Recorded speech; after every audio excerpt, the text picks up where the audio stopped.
Hello, everyone, and welcome to the Walter Bosley channel. And today is going to be a really, fun episode.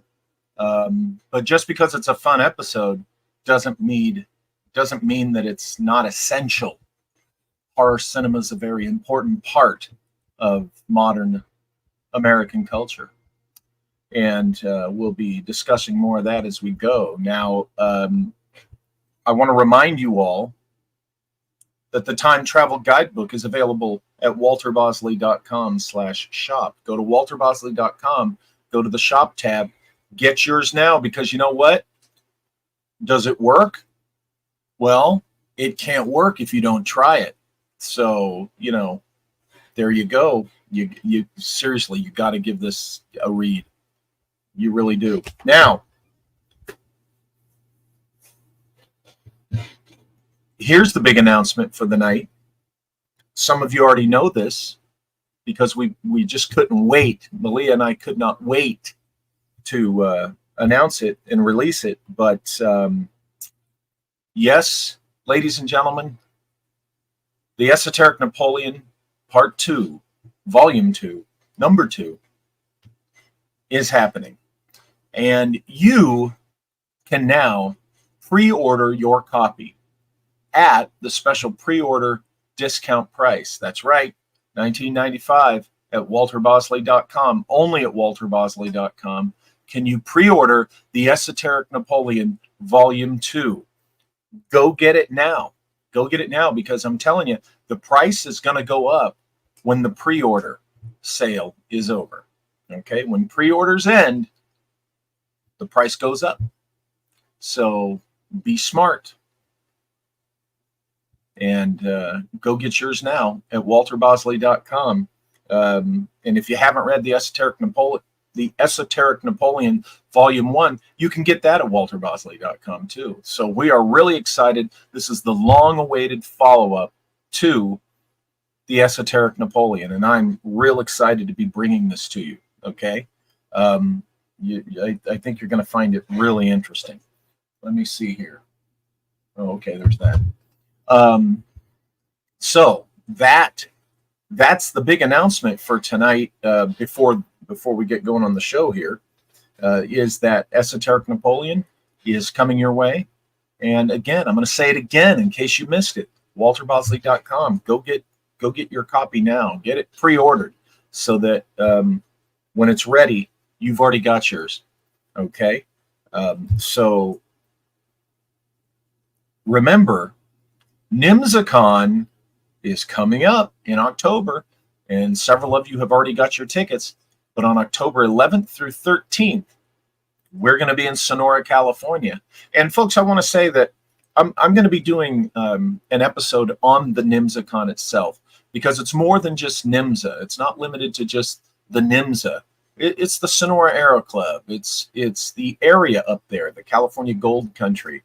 The weirdness. I mean, there's Sasquatch reports up there for decades. There's UFO stuff. There's paranormal. I mean, it's no surprise that the Sonora Aero Club chose that area, to do their thing, because, as you know, I think the telluric current and the gravity and the extreme low frequency of telluric current played a role in these particular type airships working. And I think that's why Peter Menace and them chose that area. But because there was a lot of propensity for weirdness there. So, go to walterbosley.com, get your NimzaCon ticket, join us in October. Okay, this is a special, you got to attend it only to experience it. And this is the kind of event it is, and we want to see you there. We want to see more of you there. April Chrisman, thank you for that $5 super sticker. Thank you so much. That's very generous of you. And if you go get your NimzaCon ticket now, you can be part of the fun. It's going to be a lot of fun. There's Freckle Joy. Hello, Freckle Joy. She's going. All right. We look forward to seeing you there. So I'm going to be starting here on this, bringing Todd in here momentarily. But first, hello, Nick in. But first, I want to bring Malia on because she's got to share a special link with you. And Malia, where did you go? Hello, I'm here. I'm here. You hear me okay? Yep. Okay. Well, let me present. Hang on a minute. You jumped me a minute. I was like, oh, he's ready already. All right. Let me get this going. Turn on. Usually like when I jump. No, that's not the right one. I'm sorry. I know I do. You couldn't resist, could you? Oh, it's not going to share. Yeah, that's right. I couldn't. I can't. There we go. Okay. Okay, here it is. Okay, folks. Oh, do you need me to bring it up on the screen? Oh, you are. I got it. All right. Oh, where'd it go? I don't know. We live in a world of constant suffering, perpetuated by patterns from the past. I'm having technical difficulties today. Hang on. We're getting there. I got it all turned around now. What is going on here? I can do this, I promise. It's live streaming. Anything can happen. Here we go. Here we go. It's my internet. It really is.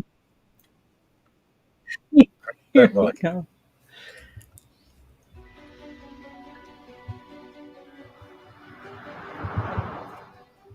We live in a world of constant suffering, perpetuated by patterns from the past.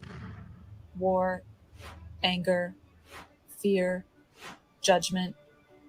For thousands of years, humans have not progressed beyond these patterns. What if I told you there is a reason for this? And what if I told you you can have all the tools to change it? We have discovered a code you will not find at any other conference. The Code 12 conference offers an origin point to the suffering and how to transform this knowledge into a new pattern of humanity. In this online conference starting October 2nd, you will get to watch the award-winning documentary Code 12, a new look at ancient esoteric knowledge, the origin of our ancient biology and how to change it, how to transform this knowledge into the new pattern, how this new pattern has everything to do with a missing link to the divine feminine, how to discern between humanity and a false program, and how astrology could be hiding a very important key to this simulation. It's time to actually have the tools to change. Join us for this breakthrough online conference starting October 2nd and every weekend through November 14th.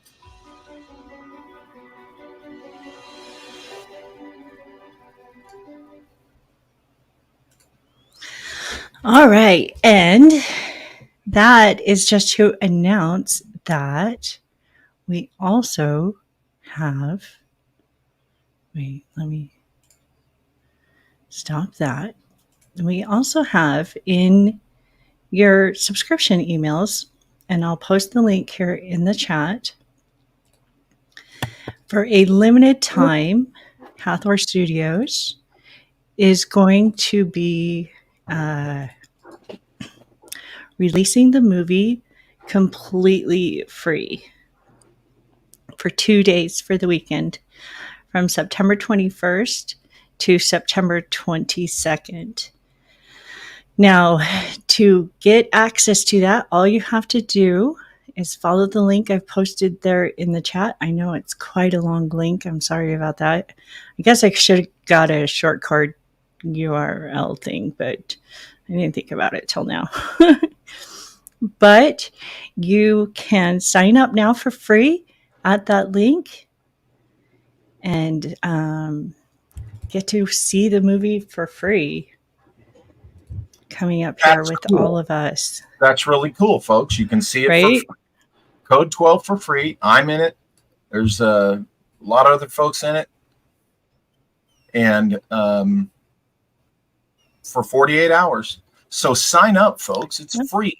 You can see it for free now. Go to the movie and you know, if you like the movie, then consider attending the online event. I'll be speaking. I'll get you the exact date, but I think I'm in late October, or maybe the weekend after the NIMSACon is when I'll be doing my live part of this event. But I'm a part of the event. But the movie Code 12 will be free later this month. You have time to go sign up for your free viewing. So there we go. Yeah, so jump in, go get it. There will be a post on walterbosley.com coming up. And those of you who are subscribed, you've already got the email about it. So awesome. If you're not subscribed, it's really easy. Just go to walterbosley.com and fill in our little contact form at the bottom of the page. Let us know that you want to be subscribed to our newsletter and upcoming events and different things. We have codes that we put out, discount codes and different things. So it's a good idea if you plan on buying stuff from Walter and I, then head on over and get hooked up with the subscribers. So we have lots of special deals we do through there. Awesome, Jonaside. Jonas said he signed up. Very easy. Yes, it is. You just insert your email and your name, and you are ready to go for a free movie. That's really cool that Melissa's doing this. So we're excited to be a part of it. I'm looking forward to this. I want to get Johnny Side's autograph. Definitely. I want to get Nick's autograph too. I want to get everybody. You guys should all send me your autographs. I know, right? So, but look, if you go check out Code 12, if you like it a lot, then go get this book, the Time Travel Guidebook, learn how to time travel, and you can come back to this date and watch it free all over again. Doesn't work if you don't try. There's the shameless plug. Okay. Are we ready to talk about arms? Well, you were on a couple shows this week. You were over with Dave Scott on the radio. Where else? Dave had to work, so I was on with Rob, his co-host. Oh, that's right. But yes, I was on Spaced Out Radio, and I was on Forbidden Knowledge with Chris Matthew. Those are out there.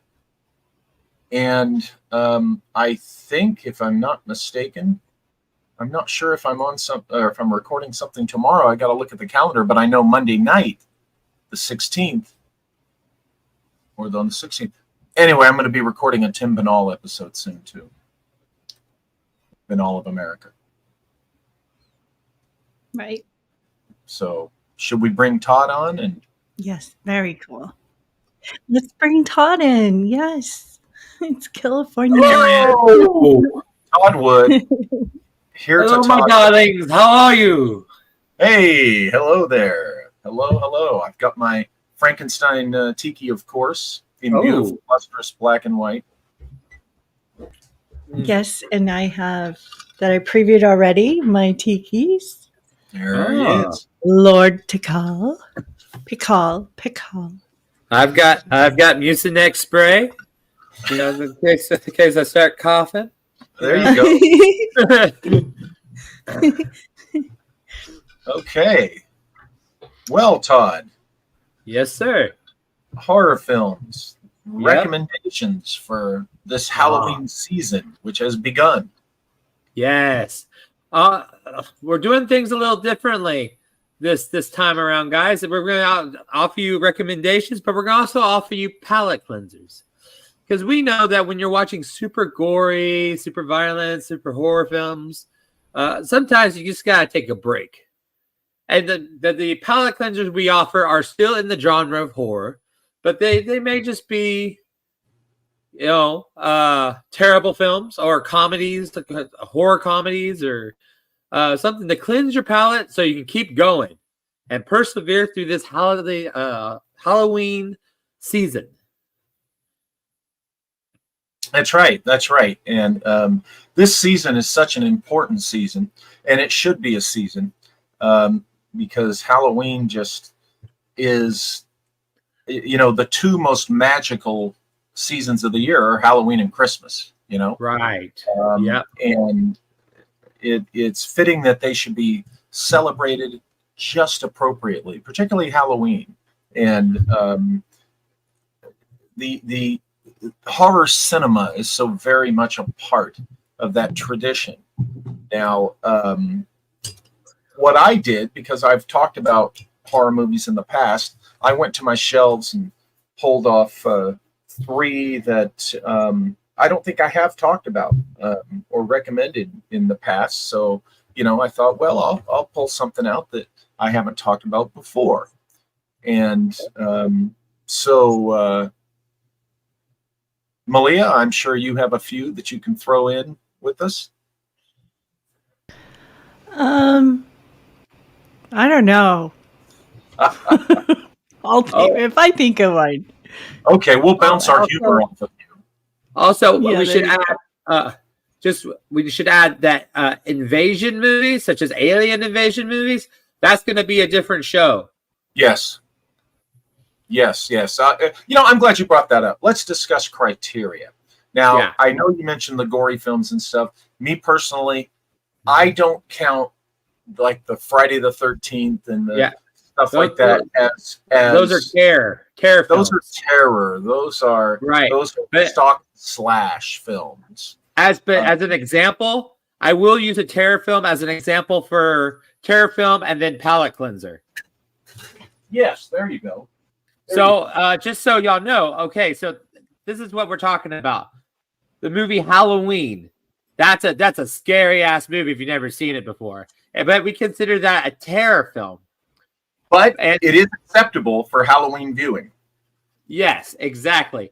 And a good palate cleanser to go with Halloween is Behind the Mask, The Rise of Leslie Vernon, which is sort of a horror mockumentary about a fledgling serial killer. And it's scary and funny, and it's a really good palate cleanser. I highly recommend it. So that's sort of what we're talking about here. Okay, I think Malia might have predicted properly about Tiki. He's being a little butthole. It didn't take very long, did it? Also, guys, we also understand that Hellraiser is a supernatural film, but we still sort of count it as a terror film. Yeah. Now I will say that Nightmare on Elm Street, that series, that could qualify because it is in the realm of dreams and fantasy, but it's still in the slasher genre. Now, don't get me wrong, I'm not down in all the folks that love slasher films. My son, that's among his favorite horror films of the slasher films, and he was raised right by me. Right. Movie choices. Interesting that you brought Friday the 13th up because Nightmare on Elm Street or Friday the 13th? I'm sorry, Nightmare on Elm Street.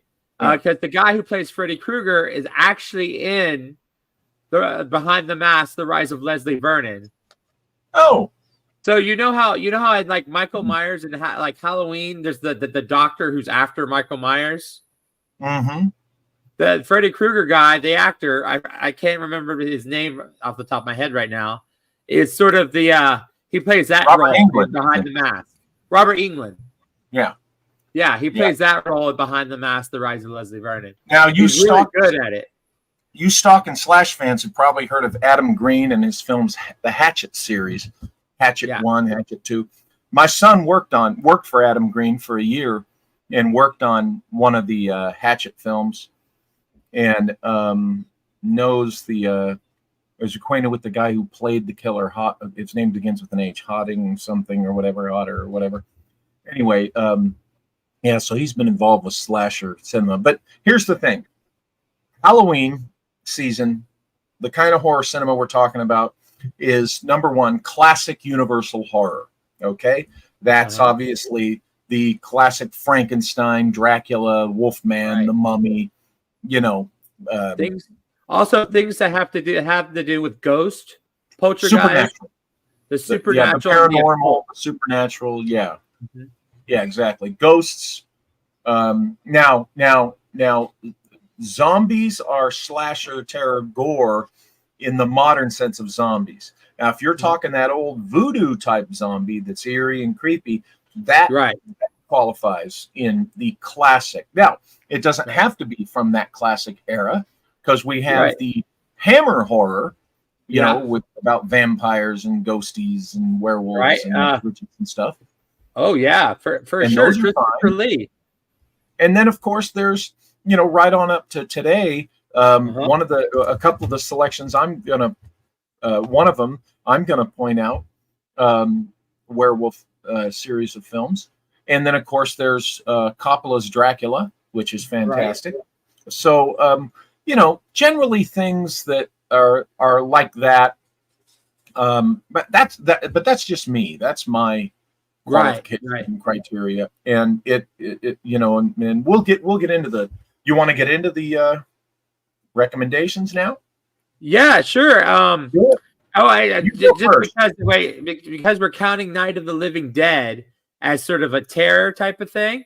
I'm gonna go ahead and say that and give it a palate cleanser. So Night of the Living Dead, and then Shaun of the Dead.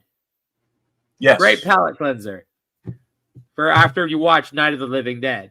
I've got a good palate cleanser that actually fits. But okay, I will throw the first that I pulled off my shelves. Now, folks, remember this. Sometime during the season, I try always to do a viewing of Mad Monster Party, the classic Rankin Bass puppet animation, Mad Monster Party. I've been watching it since I can remember, since I was a small kid. I'm almost 61 damn years old, and I watched that movie, okay? I love Mad Monster Party, but I save, this is important now, for you to savor the season the right way. I save Mad Monster Party for the actual calendar week of Halloween. You know, right on up to sometimes Halloween night or Halloween Eve, you know, the 30th. But I saved Mad Monster Party for that you know, that final Halloween week. But I would like to recommend for this season a film that is a black and white film. It was low budget, delightfully low budget, and it stars, well, it features a figure from infamy, and that was Marjorie Cameron. Marjorie Cameron, the associate of, more than an associate, of Jack Parsons and L. Ron Hubbard, appears in Night Tide with Dennis Hopper. This is kind of a mermaid siren type of film. And because it's low budget and black and white, it has that delightful atmospheric feel to it, similar to Carnival of Souls, which is a must-watch for the season. But this, you know, it takes place at a seaside amusement park, and Dennis Hopper falls in love with a girl who, of course, is from the sea. But this ain't like Splash, folks. This is murkier and darker, and with darker implications. And Marjorie Cameron appears as kind of a witchy character in it. So this is a good one for September, because you know, we're still kind of summer just ended. People are still hanging on a little bit to the summer, going to the beach. This is it feels like, you know, a day or a weekend you've spent at the beach. So this one's still good. Night Shift is excellent for September Halloween season viewing. So that's my first title I've thrown out there. Todd? Well, I like that. I like that title. Yeah, that's a fantastic movie. And just not to confuse people, he also was not recommending the movie Night Shift. He's just recommending Night Tide. Night Tide. Yeah. Now that's a great one. Let me throw one out there. I would say, okay, Mask of the Red Death with Vincent Price. Oh, yes, indeed. Yeah. In fact, Todd, that is such a good choice. That particular Mask of the Red Death, I believe, produced and directed by Roger Corman, if I'm not mistaken, American International Pictures, and it's so the production design is so vivid and dynamic with the colors. Remember, there's the yellow room and the red one, and Vincent Price is at his just. We're talking. He's honey baked all the way. I mean, we're talking good ham, folks. Right. When we use the H word ham in conjunction with Vincent Price, we mean that as a compliment. Okay, we mean that like William Shatner in science fiction. Vincent Price was greater. And the choices that he made playing that character it was phenomenal. There's that. I'm not spoiling anything, but there's this scene where the female protagonist, Vincent Price's character is giving the female protagonist like the tour of like the castle and the dungeon and stuff like that. Yeah, and she's sort of like, "Well, who do you work for?" or something along those lines. Trying not to spoil anything, but he just kind of mouths the devil or Satan, and it just sends chills down your spine. Oh yeah. You know, Malia is going to be likely subjected to many of the films we talk about this evening. She hasn't been subjected to all the films in my cabinets.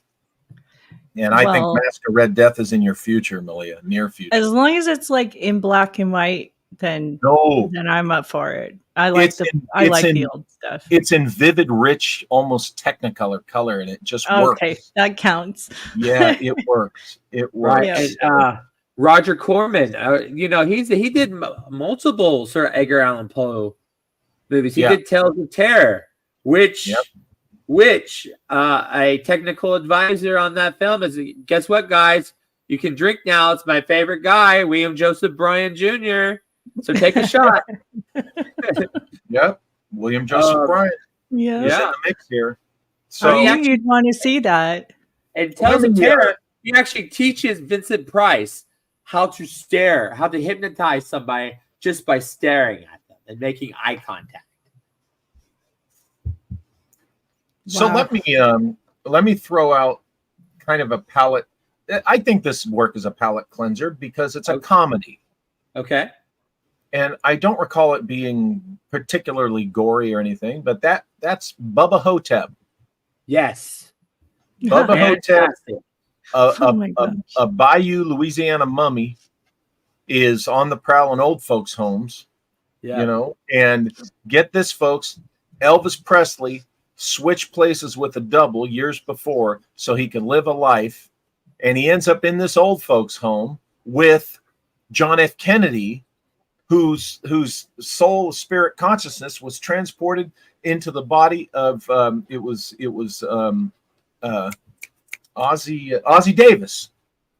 Davis. And so JFK and Elvis Presley have to fight the mummy Bubba Hotb in an old folks home. Folks, it's awesome. If that right there doesn't make you run to this film, you know, Malia, have you seen Bubba Hotb? No, I've heard of it. Oh, you will very soon. Fun fact that you brought up Elvis. My grandfather actually gave Elvis his physical. Oh, before he gave, when you go into the army. Yeah. Okay, cool. Yeah. There's a connection. Yeah. There's interesting connections right there. So what's your next okay. So I'm an 80s kid. Okay. And the movie that scared me the most when I was a kid during the 80s was, and I was actually forbidden to watch this movie, but I watched it anyways, because I thought it was worth the punishment, was Poltergeist. Oh. Poltergeist? Okay. Yeah. I remember watching that movie when I was younger. That one was creepy. Yeah, for like a 5-year-old, scared the crap out of me. Me too. Yeah. Poltergeist. I could not eat Quaker Oats after that. I thought the Quaker Oats man was after me. Yeah, Me neither ever again. Yeah, That's that opened in hilarious. 1982, the same year that Wrath of Khan came out. And the theater I saw it in doesn't exist anymore. Every time Malia and I go over to Riverside, we pass right by as we're going up the hill in an area called Cooley Ranch, just past And you Loma point Linda. it out every I time. point out the place where the RV, the big, huge RV sales lot is. That's Yeah. where a movie theater used to be tucked in there, right against the hill. And I saw Poltergeist there in 82. I saw Wrath of Khan there, and probably a couple of other movies. But Poltergeist, yeah, it has the, the housing tract built on the cemetery, the ghosts, the horrific Jabberwocky monster, and all the spooky creepiness that really works with the season. And well, no, I'm getting it mixed up. E.T. has the trick-or-treating in it, right? Right. But Poltergeist doesn't need the trick-or-treating because it has the elements. And, there's some spooky weirdness with the Poltergeist production. The girl that plays the older daughter in the first film ended up being murdered after doing that film. Oh, and man. yeah, and she was the sister of the guy who played the lead's buddy in American Werewolf in London. Right. Griffin Dunn, the actor Griffin Dunn, who played the one who got torn up and appears as the undead. That was his younger sister. Oh man, that's Dominique tragic. Murdered. But now that you brought up American Werewolf in London, that movie, I think we should share that movie because that's a great Halloween film. Oh, yeah.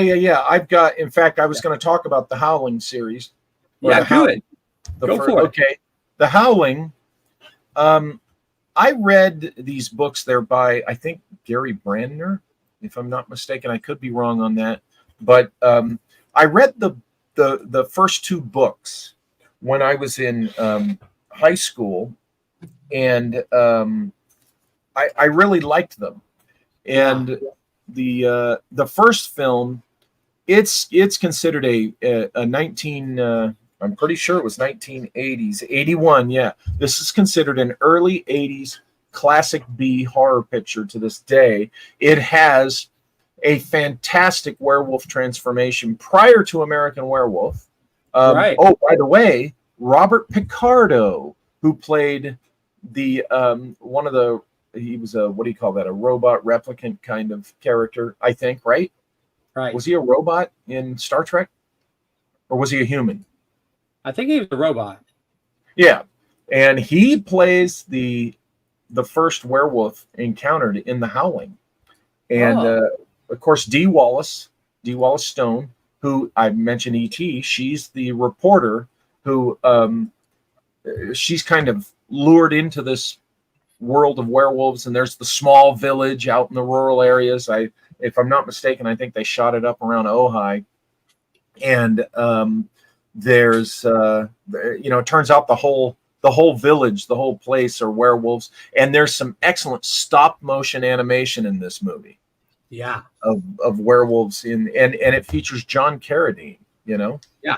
So, another classic horror actor. So The Howling, if you haven't seen The Howling, check it out. At least the first one. After that, the films get kind of stupid. But okay, I'm gonna go with another werewolf movie around the same time that was part of my childhood, called Silver Bullet, which was originally a Stephen King short story. Yes, starring Fred Savage and Gary Busey. Oh, such a good film. I used to watch that one over and over again. I was impressed with that film because I didn't expect it to be as good as it is. I was thinking, oh, okay, this is going to be, but that really captured not all films made from Stephen King material really capture the spirit of and the feel of reading a King book. And I like Stephen King's early stuff, to be honest. I don't like the later stuff or the present day stuff, but the early stuff. And this is kind of still in the early phase of his career, early. And who directed that picture? Oh, I don't even remember, but it was great. Yeah, whoever did it, they just really captured the essence of reading a Stephen King story. And the werewolves were menacing in a way that other werewolf films, they're not. It's really interesting how it works. The person who ends up being the werewolf, you never suspect. Right. Yeah. And so we need some palate cleansers with some werewolves. Yes. Okay. So how about this? We just named we named 3 werewolf movies. So let's go Cabin in the Woods. Okay. Well, that's pretty gory. That's a great palate cleanser because of the comedic elements that are in the film. It kind of makes fun of the horror genre. Yeah. It's bloody, but it's good. Yeah. And I bought it when it was $3.99 on Prime. And then The Monster Squad, another movie from my childhood. Fantastic movie. When I watched that with my son, I started watching a few minutes of it, and I just kept sitting there, and I told him, I said, "This is well done for what it is." Yeah, it's well done. Monster Squad, classic film. It's the same writer as the first Lethal Weapon, but Monster Squad. Is it Shane Black? Yeah, and it only lasted 2 weeks in theaters. Wow. But it's not just well written, it's well made. Yes. Universal wouldn't let them use the designs of the original Universal monsters, so they had to redesign most of them. You see that in the Creature from the Black Lagoon, the werewolf. The famous quote from that movie is "Werewolf has nards." It's also the name of the documentary about making the movie. Yeah. And so we need one more palate cleanser. That's a werewolf movie. How about Teen Wolf? Yeah, that one didn't grab me. I'll be honest with you. For me, bless the poor guy, but Michael J. Fox just there's a few things Michael J. Fox was in that I like, but not everything. For me, he didn't work in. And Teen Wolf never grabbed me, but it is a comedy, so it's fun. Yeah, and then you can you get to cleanse your palate and get back going again. Exactly. Anything to throw in, Malia? Have you seen Teen Wolf? See, the thing is, Nick, and I'm not a huge horror fan. You're right. But I do like horror, especially, let me put it this way. Before I met Walter, I never watched scary movies because I didn't have somebody to watch them with me. And I would freak out if I watched them by myself. And then Walter was like, "Let's do this. Let's watch this. Let's watch this. Hey, have you seen this?" Mm-hmm. I'm like, okay, as long as you're there, I will watch it. Right. But as you can see, The Raven is one of my all-time favorites. I think it's the most classic when it comes to horror, in my opinion. But I said before, I just love the old stuff. I like film noir. I like everything to do with 20s and 30s and 40s. Yeah. Those were great movies. Absolutely. Yes, they were. Yeah. Yes, they were. By the way, we will not be including movies such as Dementia 13 or The Black Cat because Dementia 13 we kind of consider half a terror film, but it's a good suspense movie, and Black Cat the same.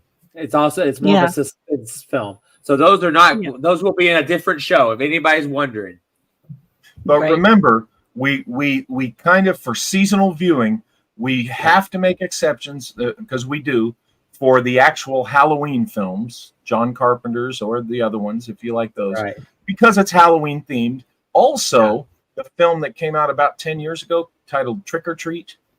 Yeah. You know, that's kind of a slasher. There's some slasher elements in there, but it is a Halloween film. Right. So, you know, that's good. Well, I'm going to reach back to the 60s, I believe. Let me get the year here. The exact year. 1961. And I'm going to kind of skew and go with mixed genres again. But this is important because this director was well known for his horror films. A European director named Mario Bava. I know that Ari and Johnny Side and Nick and several other you guys know Mario Bava. Okay, well that's Hercules in the Underworld. Hercules and his two cohorts, they go down into Hades. Okay, if this were made today, it'd be called Hercules Goes to Hell. But they go down into the underworld, I think, to save a princess or something. Right. And they encounter a Lucifer type character and demons and all sorts of other supernatural challenges in the underworld. And it's very Mario Bava. I mean, there's some sets that are very minimalist. It's color. It's an Italian production. But if you're familiar with Mario Bava, you like Mario Bava pictures, you got to watch Hercules in the Haunted World. I apologize. It's Hercules in the Haunted World. Sometimes it's titled Hercules in the Underworld, but it has this cheesy eeriness that is just wonderful to enjoy while you're making your Halloween cookies or putting up your Halloween decorations. Right. Oh, man. Yeah, that's a good one. That's a real good one. It's a lot of fun. It's a lot of fun. Malia, what do you think about Hercules and the Haunted World? Are you anxious to see it? Oh my gosh, I gotta see that. I didn't even know it existed. Yeah, yeah. I was hiding that one. That's pretty awesome. Malia has seen my you were of movie wonders and how my films proliferate through the space. And she had a shelf of them over at her place for the longest time too.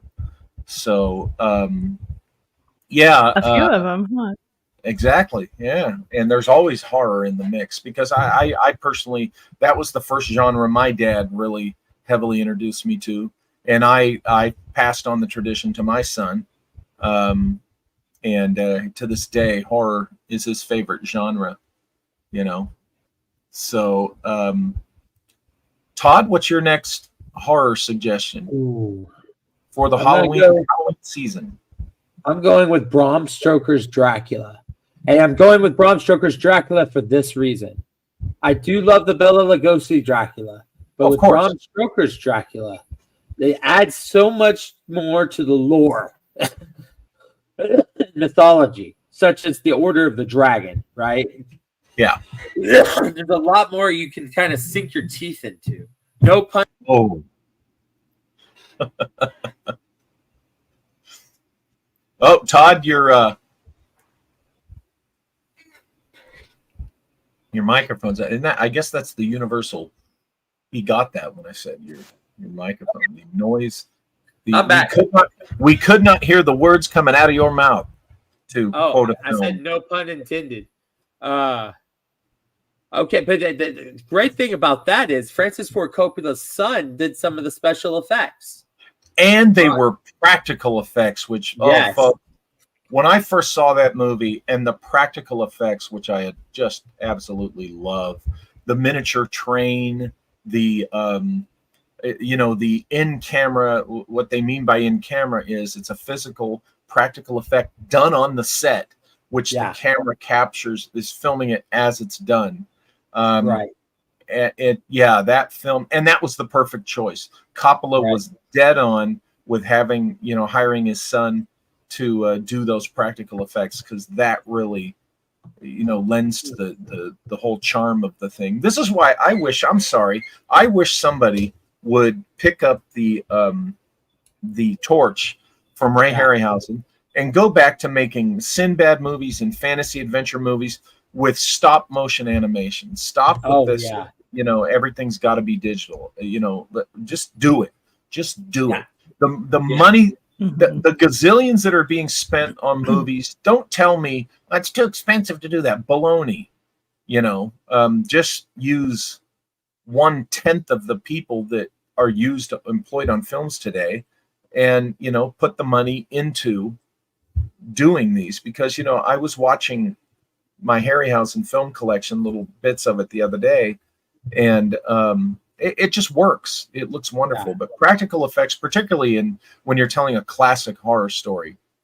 Now, one thing that we're talking about, Roger Corman and Malia liking The Raven, and we were talking about the Edgar Allan Poe stuff.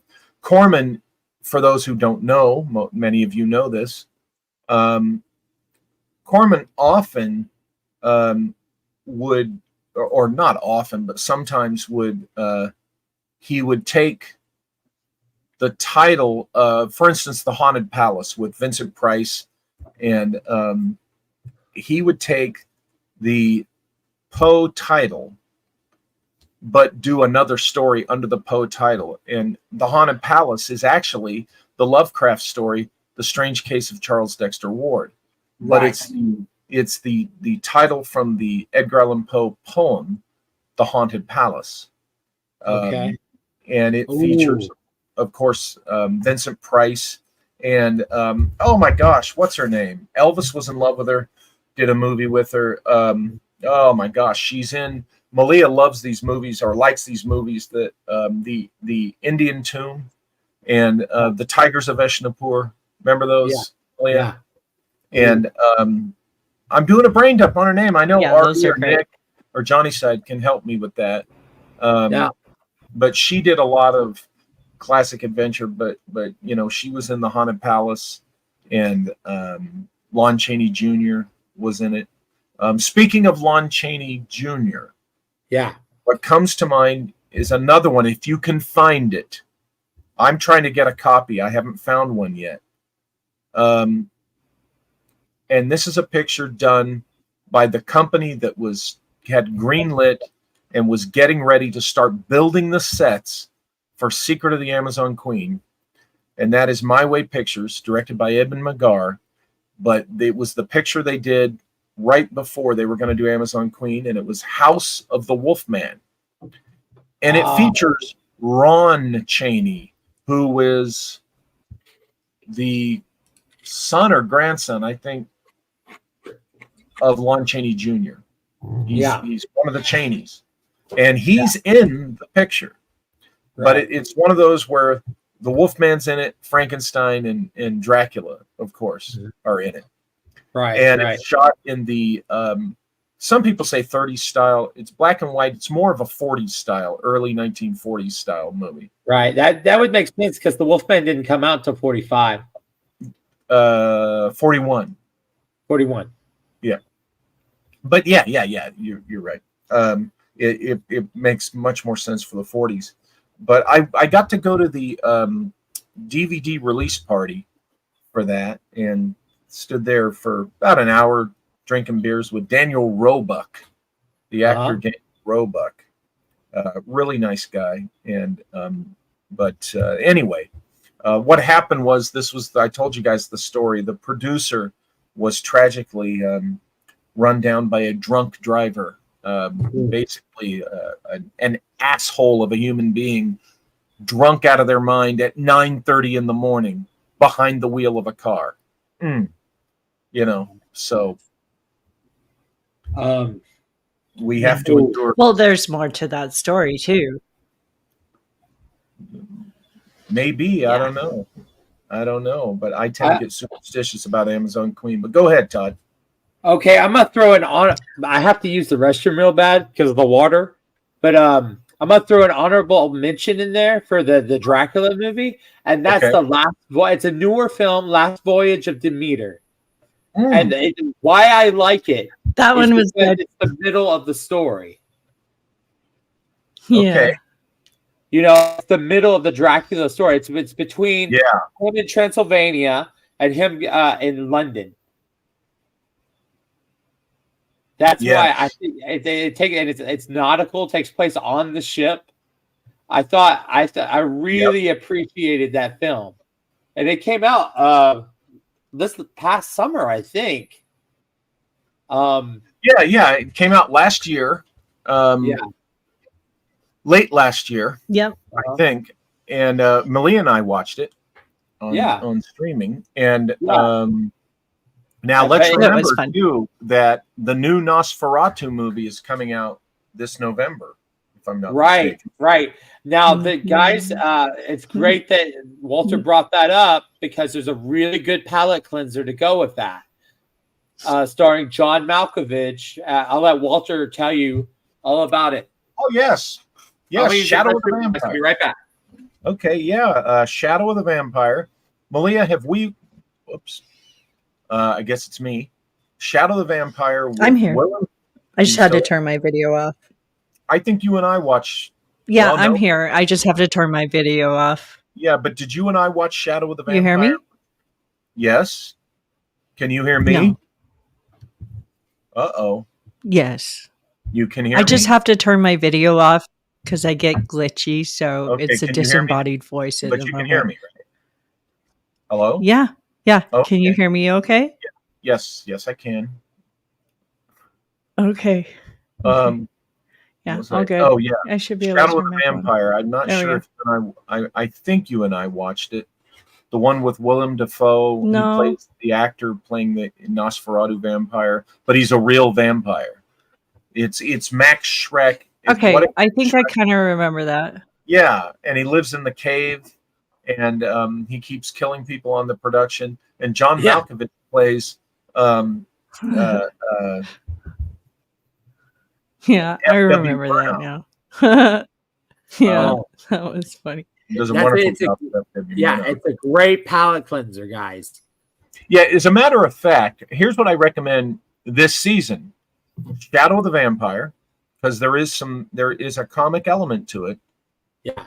But you should watch 3 movies this season as kind of a triple feature. Watch the original 1920s Nosferatu, then watch the late 70s, early 80s Nosferatu with Klaus Kinski, which was mentioned before. Nick N mentioned that before. And then watch Shadow of the Vampire. Okay? Right. And you'll be ready. You'll have the appetite for the Eggers Nosferatu remake coming up. And go look at the trailer, folks. Go look at that trailer. Right. So, some other really good vampire themed palate cleansers would be Dracula, Dead and Loving It with Leslie Nielsen. Yeah. Anybody who's a fan of like sort of slapstick comedy, Yeah. fantastic. Actually, it has Mel Brooks's wife in the film, which is pretty cool. In the very beginning of the film, and then also I would recommend that if we're talking about vampires, I would recommend the Satanic Rites of Dracula. Yeah. Sort of a don't tread on me, don't tread on my satanic rights. You know. Yep. Uh, Hey, you were talking about, but before we forget, Dracula Dead and Loving It, but another comedy that was a huge hit in the late 70s, George Hamilton in Love at First Bite. Yes. Those are all great palate cleansers. And I want to recommend a George Hamilton double feature. The first film should be Love at First Bite. The second one should be Zorro the Gay Blade. Yeah. I'll leave it at that. Zorro himself has to go out of town, or he's hurt or kill something, and his brother, I think, has to take over for him. But his brother is a flamboyant gay man. Yeah, and just the funny stuff he does with the Zorro costume alone. But yeah, Love at First Bite and Zorro the Gay Blade, and then of course another palate cleanser would be Young Frankenstein. That reminds me of yes. What is it? Jekyll and Hyde, but it's like Mr. Jekyll and Mrs. Hyde Oh or something. no, yeah, Remember? thank you. Yeah. Yeah, Dr. Jekyll and Sister Hyde. that's a great palette. Boy. Yes. Yeah, that one. That's a good Todd, one. have you seen that one? Yes. Yes, I Now, have. It's hilarious. I remember when that first came out. That, oddly enough, was one that we never saw because my dad, our butts were in the car and we were at the drive-in theater. Okay, seeing everything from.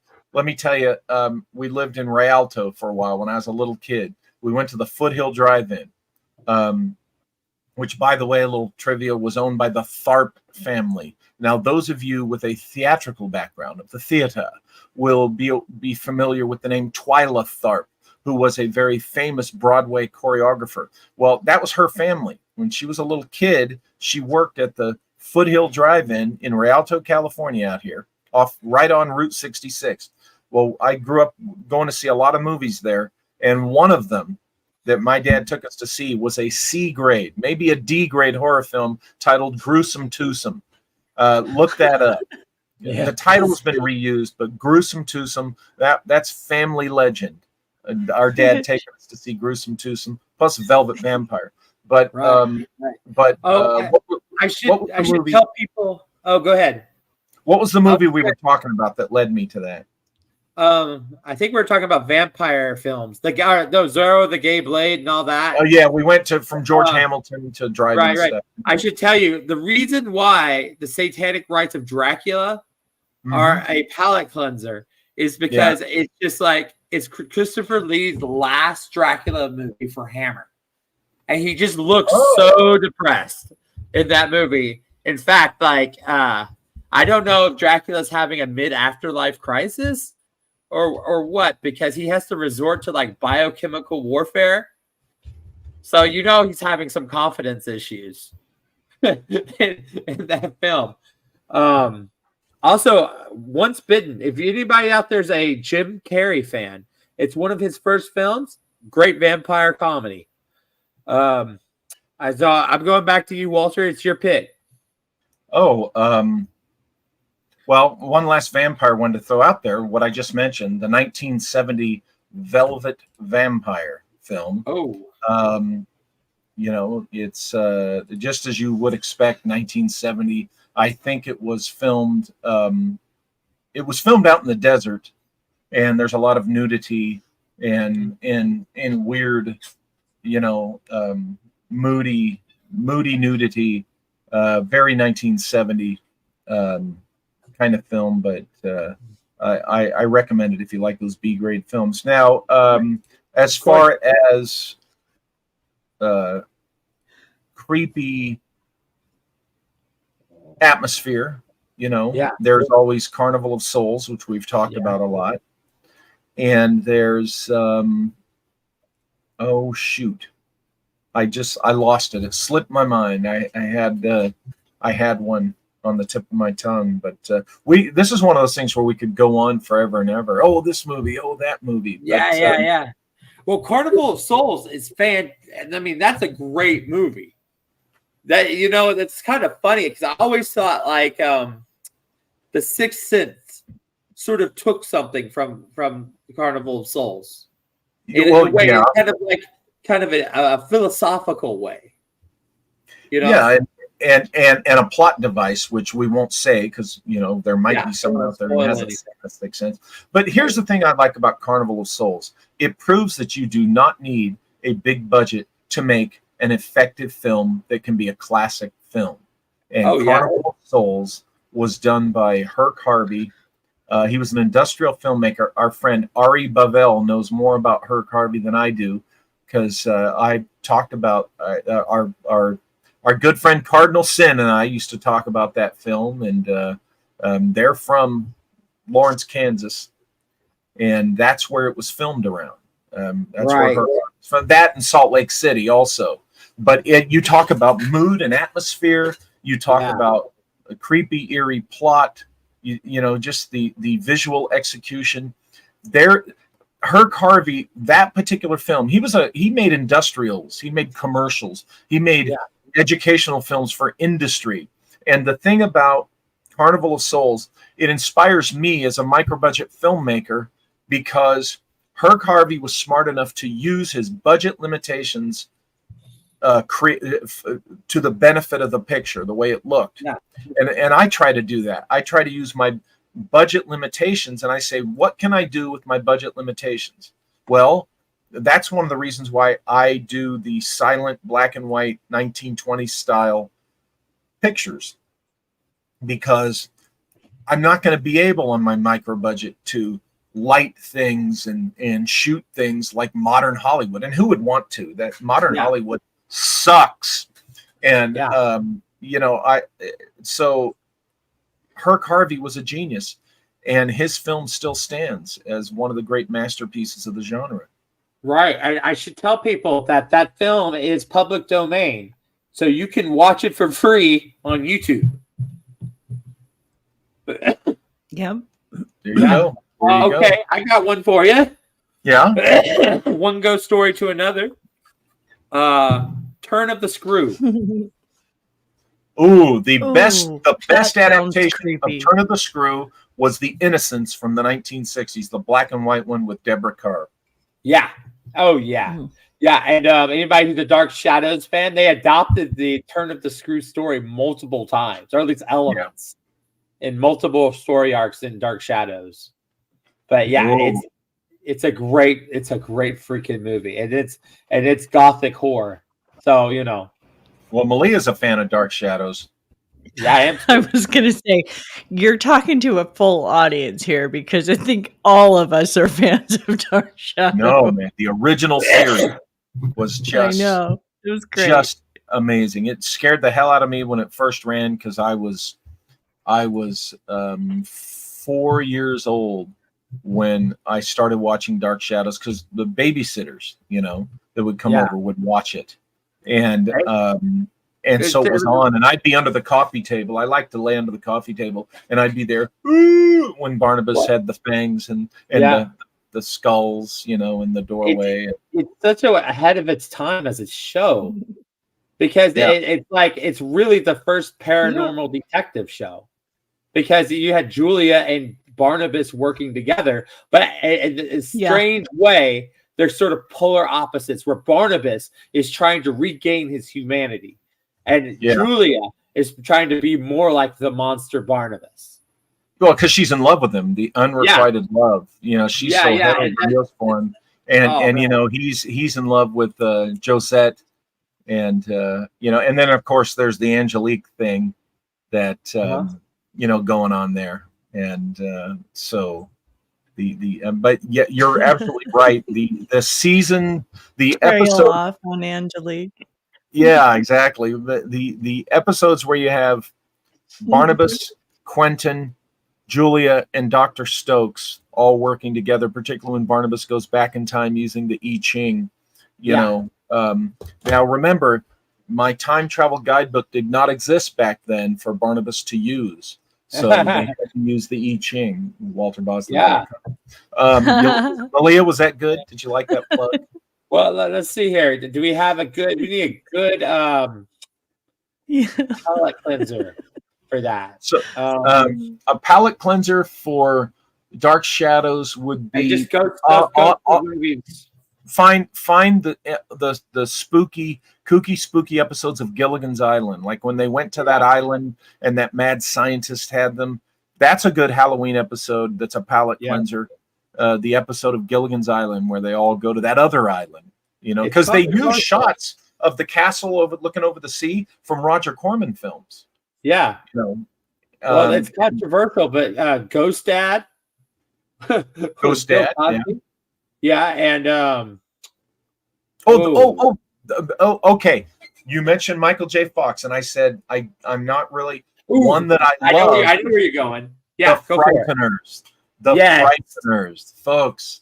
You've got to see the Frighteners as a palette cleanser during Halloween season, because that's good. It even has what's his name, who was in the Reanimator films, Combs. I think is the actor's name. So there you go. Malia, have you seen the Frighteners? Always Ghost with Patrick Swayze. No. Oh, you will. No, I don't think so. You're going to see it. I'm keeping a tally of all these that you haven't seen. Why, thank you. You're so You welcome. better be. Oh my So, Yeah. okay. So, another one. What I like about recommending the more obscure films is that we're introducing folks, our audience. Jeffrey Combs, thank you, Ari. We're introducing our audience to, some new cinematic experiences, and really that's the Monsters in the Addams Family. Yeah, that's a good recommendation there. I think April said that. Those are good palate cleansers too, and yet they stay in the theme. Oh, RE, I'm sorry. I saw the A there. Let's see. We've covered a lot. Well, I like Frankenstein. I like The classics. I especially appreciate Sony's Frankenstein with Robert De Niro. Oh yeah, I remember that one. Yeah, with Kenneth Branagh. And Yeah. You know what? Since you mentioned the classic Frankenstein, you guys know how I feel about it. Most people feel that The Bride of Frankenstein is the better of the first two, and I agree. Oh, it definitely is. Now, but I want you to get the collection. I have it over here in my cabinet, but that Universal horror movie collection, the one that has all the Frankenstein movies in the one collection there. If you haven't seen, the Ghost of Frankenstein or House of Frankenstein, if you haven't seen Frankenstein Meets the Wolfman, watch those. They're a lot of fun. And you can use those as palate cleansers, but they have the mood, and they get a little more humor, but they're just they're just wonderful. Same thing with Abbott Costello, right? Meet Frankenstein. Yeah, the Abbott and Costello picture's not in that collection, I don't think. Interestingly enough. Huh. But of course, the palate cleanser could be Young Frankenstein. It's Frankenstein, Bride of Frankenstein, House of Frankenstein, Ghost of Frankenstein, and I think Frankenstein Meets the Wolfman. They also have the Dracula collection, which has the Spanish Dracula, which is legendary. That's worth watching. They shot the Spanish Dracula at night after the Bela Lugosi production finished shooting. The Mexican cast came in and did the Spanish Dracula, same sets, costuming. They're just a little bit different. Some of the costuming on the ladies was a little bit different because the censors weren't so strict down in Mexico. Yeah. So they could be a little more, it's not quite as saucy as people in retrospect talk about it. But also, what's interesting about that is that Dracula's daughter, which is another legendary film, is not in the Universal Classics Dracula set that I have. It's kind of interesting. Right. I guess that would go the same with Frankenstein's daughter for the Universal Frankenstein collection. Yeah. So now Dracula's daughter is Gloria Holden, and there's heavy lesbian undertones in that picture. Yeah. And for those days, that was even though in real life Hollywood, that was just interesting. Now that we're on the daughter subject, there's an interesting little factoid about Frankenstein's daughter. Is that from the trailer of Frankenstein's daughter is where Rob Zombie gets that sample of the guy talking that this woman is obsessed with the living dead, for the song Dracula. That's where that sample comes from. Oh, Dracula. Yeah, Dracula. Yeah, Dracula. And remember, Dracula's the car from the Munsters, the coffin-shaped drag racer that Grandpa is usually associated with, or the one or Fred. Good Lord, Walter. Herman drives in that race. Of course, a palate cleanser. Another great palate cleanser is, you mentioned it earlier, is Young Frankenstein. Yes. Yes, indeed. Yeah, I just love it. I love when they do blame it on the Ritz. Putting on the Ritz. Yeah, Yeah. yeah. That's and Gene Wilder was perfect. That's a classic. Right. Yeah. Oh, Gene Hackman was perfect. Oh, that's right. That's right. Yeah. Good friend. Yeah. Yes. Come on in and rest your rear bones by the fire. He's like smoking a cigar backwards. Yeah, that's definitely. Of course, anytime you recreate that Classic. period black and white, I love it. Of course, it was Gene Wilder who came up with the idea. Same. Really? I didn't know that. Yeah, he had the script and he wanted Mel to direct it, and Mel at first thought it was going to be a long shot. Yeah, but then he took him up on it, and it ended up being a big success. Oh yeah, big time. Now, Malia, you have seen Young Frankenstein. Like you kind of probably grew up with it, right? Yes. Yeah. I love Igor. Not necessarily, because I grew up in a very staunch Mormon home. So that's right. That's right. But so I did get exposed to it. Yeah. By the good graces of people like me and others that you encountered after leaving that place. What was the brain they got, Walter? The what? The brain. Was it like abnormal? It was an abnormal brain, and when he asked him, what was the name on that? Abnormal? Yeah. Igor. Now, Igor, yeah. Folks, Damn your eyes, too late.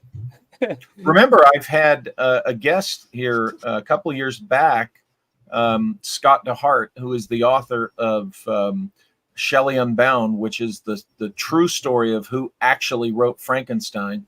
It was not Mary Shelley herself. It was her and Percy Shelley. And Scott DeHart lays it all out and proves that it was Percy Shelley. Not to diminish Mary. Mary cooperated with this. She understood why he had to do this. He was back then, folks, you couldn't just write whatever you wanted, even in fiction. And he was already in trouble with the social authorities, with the church authorities, who had a lot of power in law enforcement and things like that in the legal system back then. And he would have been in serious trouble had they put out Frankenstein with its themes and ideas under his name. See, Frankenstein, here's what the pro Mary Shelley did it all by herself crowd never likes to talk about, or rarely talks about. That book first came out and was released under anonymous for a while. And because the suspicion was Percy Shelley's writing stuff he shouldn't be writing, that's when they attached Mary as the author. Yeah. Okay. Because Percy would have got in serious trouble. And, so. Right. So not trying to be a mean old guy, but I'm sorry, there's been a very scholarly work that analyzes this and shows this. So Scott DeHart's Shelley Unbound. Go back through the videos on this channel and watch the interview. Yeah. And Scott DeHart is just the most amazing person in general. He is really cool, dude. That was a great video interview and a very rare one. Yeah. Scott doesn't do those very often. That's right. Malia's right. He did it as a favor to me, and came on because, he and his wife, they own property, a house in Italy now. And I don't want to say too much, but it's on his media. So it's not like it's a big dark. Y'all were talking about Jekyll and Hyde earlier. I think the original Dr. Jekyll, or no, not the original, the 1930 Dr. Jekyll and Mr. Hyde is the horror film. To me, the creepier one is the silent one of John Barrymore. Oh my God. Yeah. He really was very, very creepy. But the one you're talking about with Frederick March, folks, does one of these practical in-camera effects done with makeup and lighting, and I do that in Kaleidoscope Grimoire. My actress, we did the same trick that they used in the Frederick March 1930s Jekyll and Hyde that Todd's talking about, and with a shifting of a turning off one light, he does this transformation right there, and it's not put on afterwards. It was literally done with makeup, and it's really creepy. Yeah. And I attempted to do that in Kaleidoscope Grimoire. That shot hasn't been shown yet. I'm probably, when the day comes that I can get back into that production, that's probably going to be a shot I'm definitely going to reshoot. And, if it takes me hours to get it right, I will. Right. I mean, that's such a scary movie because it's so close to reality. Yeah, right? the one with Spencer Tracy didn't grab me at all. Right, and the League of Extraordinary Gentlemen was just crap. I like it, when there's just not much of a change at all. Yeah, League just it wasn't. I think it's a great idea. I just don't think it was executed. Now, another fun one. Talk about Universal Classic Horror is the Van Helsing film with Hugh Jackman. Interestingly enough, the Van Helsing character is the spitting image of Robert E. Howard's Solomon Kane. He's much more of a Solomon Kane, the way he looks and everything. By the way, Solomon Kane's going to be public domain here in like a year. Oh, that's right. Wait, you mean the stories, right? The character. The character, I mean, he's going to be completely public domain. Yeah, so they gave the attributes of Solomon Kane to Van Helsing because they needed an action hero.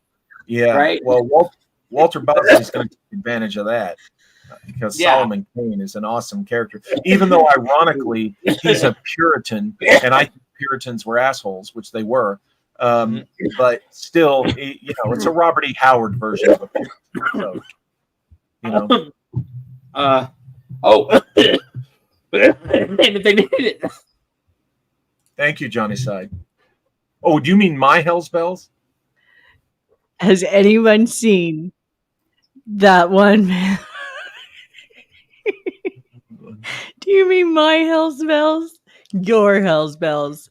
That beautiful black and white. And let's not forget about the Night Gallery episode Hell's Bells. That will get honorable mention. Oh, I'd have to watch that. I don't recall that. It's so great. It is such a freaking awesome episode. Yeah, was that show only one season or two? I think it was two. And it's on the same episode, I believe, that has Brenda, which is also great. I'll have to watch those. I really have to watch those. I have season one. And the doll, the old Algernon Blackwood. I think it's Algernon Blackwood. Yeah. The doll is just that was the creepiest thing I'd ever seen on TV when I was a kid. And I think I made Thea watch that one with me too, about the British officer who had served in India, and the brother of a man he executed sends the doll his way, and the doll is going to kill him. And it's really creepy.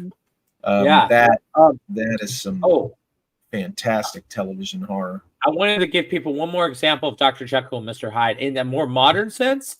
The 2017 Mummy, Russell Crowe. Look what he does. All he does is the difference between Dr. Jekyll and Mr. Hyde is like a 5 o'clock shadow and his body language. Yeah. And it's perfect. That's all you need. Yeah, they do some touches with his eyes at one point, but that's. I would like to see a classic traditional horror story done with the Mummy. That I believe me, I liked those Mummy films that Brendan Fraser did, but they quickly they were adventure films. Yeah, and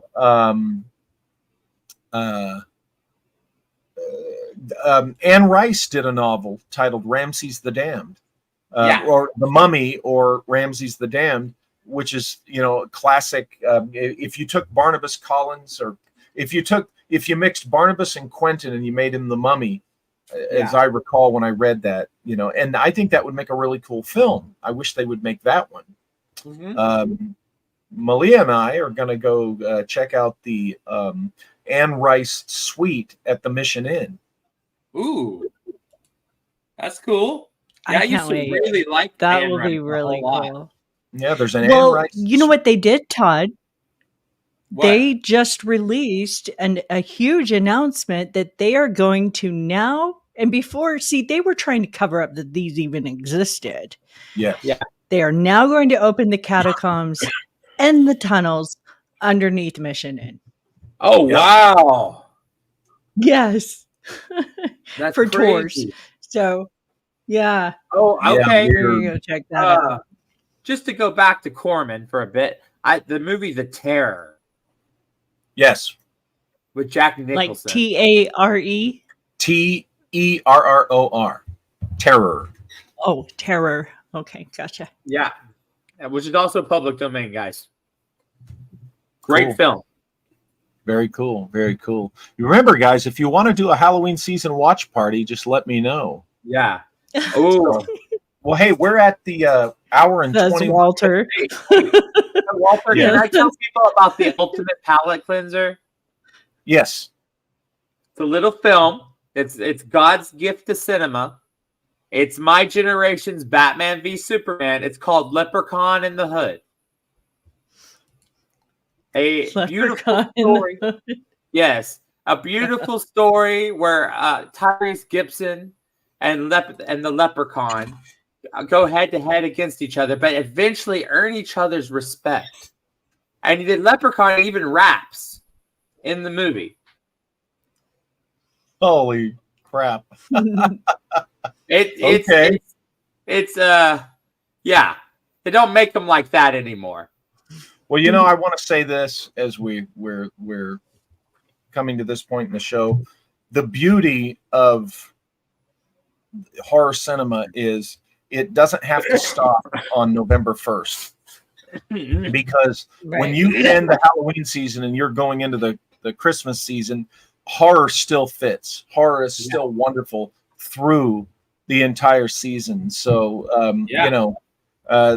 it looks like that new Terrifier movie is going to take place during Christmas too. So okay. Yeah. I recommend Ghost Story for after Halloween when you get into the Christmas season, because it's more of a Christmassy horror type of feel. But we will have a Christmas season horror film recommendation show too. Also, the movie Scrooged. Yeah, of course. So let's take a few questions, just for a few minutes. Ari Bavel asked, "Did you mention Serpent and the Rainbow?" That would be that's not a bad one for a palate cleanser, I think. What do you think, Todd? Yeah. I got to mute it a minute. Go ahead. Oh, go ahead, hon. Oh, yeah. It's a great film. There is a documentary that Todd turned us on to about the making of Serpent. You're the one that told us about that, right? Because I don't know. I don't remember if I did or not. Yeah, because we were talking about in one of your shows. Yeah. The Serpent and the Rainbow, right? Yeah. And so you had told me about this documentary about the making of it. Yeah. So I think it was one of those I probably watched when Malia was over at her place. And, I was just going pure Walter geek out on the streaming. On the right now. If we're talking about movies, I think 28 Days Later is scary as hell. That's that one. That one is super really scary. Count for what we're doing, but it still scares the crap out of me. Yeah. So, okay. So, any more questions? We got time for 2 questions, and then. Well, we had one earlier. Nick asked what year The Raven was made, and it's kind of interesting. You'll see on my poster here, the people who produced it was Eclair, and they actually ended up their warehouse ended up burning to the ground, and they lost almost $800,000 worth of film and stuff. Oh, And no. but Eclair produced a lot of silent movies between 1913 and 1915, and The Raven is one of them. It's an hour and 50 minutes, I think, or 54 minutes, something like that. It's either an hour or 2 hours long. I can't recall right off the top of my head, but there are multiple movies out there called The Raven, but there's only one that was made by Eclair and is a silent movie. So it can be kind of hard to find, but it is public domain. You can find it on YouTube. And there is the little tiki monster himself. He's been good. Inevitable. I warned you, Walter. Well, they're hungry. It is 7:30. You hungry? You want something to eat? Yeah. Yeah. Are you excited for these Of horror course films he you're going to watch with me, Tiki? Tiki likes horror movies. Yes, he does. Okay, well, just give us. You can have the full screen there, Tiki. Oh, where'd everybody go? Oh, there I we was go. giving Tiki the whole screen. Well, folks, let's go to Johnny's side. Are either of you familiar with John Dies at the End? I've heard of it. I haven't seen it. By the director of Bubba Hotb. Todd, have you, Malia? Yeah, that one's got kind of a cult following. Definitely Johnny's side. Yeah. So Johnny's side, you and Renee will at some point over the weekend up at the NIMSACon. Todd, you too, will at some point we'll try to show you the old cemetery at Old Town Columbia and some of the other old. Oh yeah, we're going. Yeah, but we're also having a watch party at NIMSACon, right? We're going to be doing some. Yeah, we're gonna be movies. watching a couple of films at NIMSACon after the presentations. Definitely. Nick N is asking, this is the last question of the night. What is the best Lovecraft adaptation? Here's what I'm going to say. Direct adaptation, this is H.P. Lovecraft's blah, blah, blah. In my opinion, is the stuff done by the H.P. Lovecraft Historical Society, and that is the silent black and white Call of Cthulhu that they did and Whisperer in Darkness. I think those are the best Lovecraft adaptations. Now, indirectly, stories that are clearly Lovecraft influence, the original Alien is one. But Todd, Malia, what do you guys think? Oh, I totally agree with you. I think the things done by Lovecraft Historia is oops, sorry about that. Which are the ones you like? He's Malia? Muted right now himself. I like Call of Cthulhu. Oh, yeah. Oh, Walter, Todd lost his connections there. So we'll get him back. But we are kind of wrapping up here, but I do want to show something. Oh, here he goes. He's coming back. This very, very beautiful new book. Here he is. He got back. Oh, good. Let's see if it can come up here. Thank you. This very beautiful new book. Go get it. That is, can we reveal who's on the cover? I mean, Napoleon, of course. And I thought it was going to be just totally obvious. Actually, I'm curious. Who in the chat knows who is on the cover of Esoteric Napoleon 2? I'm super curious. Does anybody know? Like right off the bat? Johnny Side did mention that Reanimator, those are really loved by the fans. The Reanimator films, Lovecraft stories. Yes. Yeah, you guys, do you know who this is? Can you identify who it is on the cover of the Esoteric Napoleon 2? Any guesses? Well, while you're trying to get, there we go. We got one. There we go. Yay! Somebody made it to history class. Folks, look at that pre-order price. It's going to jump up. Be right up. back, guys. Okay, it's going to jump up a couple of bucks when the book is released. So in the pre-order, you can save a couple of bucks and, have yours reserved. Again. And it is Napoleon on the cover. That's what Napoleon looked like in 1802, folks, when he was in 1803, the year later, when he made the deal, sold the Louisiana Territory to the United States. That was Napoleon in 1802, not the fat, balding guy who he was 10 years later. Okay. Napoleon, most of the time that he was known and famous, was a thinner, not balding, he was a good looking guy. So don't fall for British historian propaganda. Remember, the elites and authorities in England forced the Bonaparte prisoner to be taken to that island because they were scared that he was going to win over the British people if they brought him to England, because the British people were fascinated with him and were anxious to see him, and of course they've got to control their people, being the totalitarians or the tyrants that they were. God forbid that the city of London bankers not control, but anyway.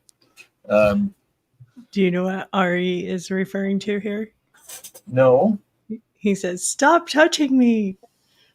Who's touching you, Ari? Uh-oh. Wait a minute. Is Bill's ghost there? Stop touching me, Elmo. I know, right? Well, Todd, is your camera coming back, or? Oh, my camera's off? Yeah. Yeah, I think maybe it got unplugged or something. We're wrapping up here anyway, but there you go. You're back. I'm back. You're back. Well, Todd, I want to. What's that? The Lovecraft thing. Did everybody capture that? I like the Leviathan storyline and from Dark Shadows. It's Lovecraft influenced. Yeah, that's very much Lovecraft influence, of course, of course. Well, we'll have to do this again for the Christmas season, I think. Yeah. And Todd, tell us about your guest that you're going to have on next month, Professor Henry Horn. He wrote The Myth of the Zodiac Killer. Oh, it's pretty awesome. I think there's on Peacock. There's a documentary with him and Drew Beeson. Well, folks, this is going to be really exciting. This is going to be a very special guest that Todd's going to have on. I'm going to kind of I'm going to be here, but I'm going to take a back seat to Todd and the author of the, I mean, researcher. I know nowhere near as much about the Zodiac stuff than he does. He knows. He's like an encyclopedia. Yeah, well, folks, mark this one down because you're not going to want to miss it. This is going to be a really, really great episode. So, yeah. But Todd, I want to thank you for, of course, coming on again, and we will check out the movies that were discussed, and we're looking forward to the next show. Yeah. It should be. I'm really excited about it. And I've watched his stuff for a long time, and I asked him, and to my surprise, he said yes. So we're gonna roll. Good. With it. Yeah. Good. Well, that's great. And of course, folks, Todd's going to be at NIMSACon. Come hang out with Todd. Well, when Todd's not shooting stuff, Todd's going to be working on a documentary, but Todd's going to be there. For NIMSACon, so you get to meet a bunch of us, and I want to remind folks, Joseph. If I see you at NIMSACon, or you come up to me, maybe we'll film you. Yeah, see what your thoughts at NIMSACon are the airship mysteries. I'd love to get like an outside perspective. Yeah, absolutely. It's going to be awesome, folks. Go if you haven't got it yet, get your NIMSACon ticket and join us up there. Because to experience it, you have to attend it. Won't be streamed, won't be recorded and played later. Nope. You'll get glimpses of it in Todd's documentary. You'll get glimpses of it. We'll release a highlights. But anyway, and I want to remind everybody that Joseph Farrell and Daniel List are being streamed in. Okay, they won't be there in attendance. Mhm. They're going to be streamed in. So But Walter, yes. we're working on a solution to that, guys. Well, Okay. that's our secret plan. Okay. That's our secret plan. And folks, those of you who have got your tickets already and stuff, Malia will be sending out the packages soon. We're waiting for one final element beyond our control, the printing of an item. And as soon as we get that item, Malia and I are gonna get those packages out to you. So we're just waiting. Everything is ready, but we're just waiting for that final little bit that'll be in your apparently USPS and FedEx and all of the other shipping agencies didn't want to work during the Labor Day. Go figure. Yeah, imagine that. So okay, folks, I want to thank all of you for remember to go to, as Nick N says, go to walterbosley.com to get the books and to get your MCon tickets. Remember to go sign up for your free viewing of Code 12 and go get your Esoteric Napoleon II reserved and your time travel guidebook. And I think that's enough. Keep an eye on walterbosley.com because I will be releasing in the next couple of days that official link to where you sign up. So if you didn't catch it earlier or you didn't catch it in the email, it'll be on walterbosley.com here in the next couple of days. So all right. And It's also in the chat way back at the beginning. I guess we're here right at the end. I should throw it in again, huh? Yeah. Yeah. That sounds good. Okay. So let me go grab it. Are you going to put something on the screen? No, I'll just post it in the chat. Okay. Y'all can grab it here at the end. Okay. Get over there, sign up for your free movie. Nothing to lose. Yes. Go get it. Go. Right. There we go. Okay. All right. Thanks again, Todd and Malia and everybody in the live chat. Really appreciate it. Thanks for that $5 super chat that we got early on. I think that was April. Was it April? Yeah, that was April. Yes, it was April. Thank you, April. A super sticker. Thank you. Very kind. Folks. Okay, everybody. Have a good night. And next Wednesday, the 11th, is Cameron Pasha. And we're going to be talking about the ghost of Marilyn Monroe. Ooh. Cameron's and Cameron Pasha working with Cindy Kaza. So we're also going to talk about Cindy. I'm so excited. Yeah, so it's a good paranormal episode with our friend Cameron Pasha. So I know you guys won't want to miss that. So that's it. Good night, and we'll see you next week. Bye, everyone.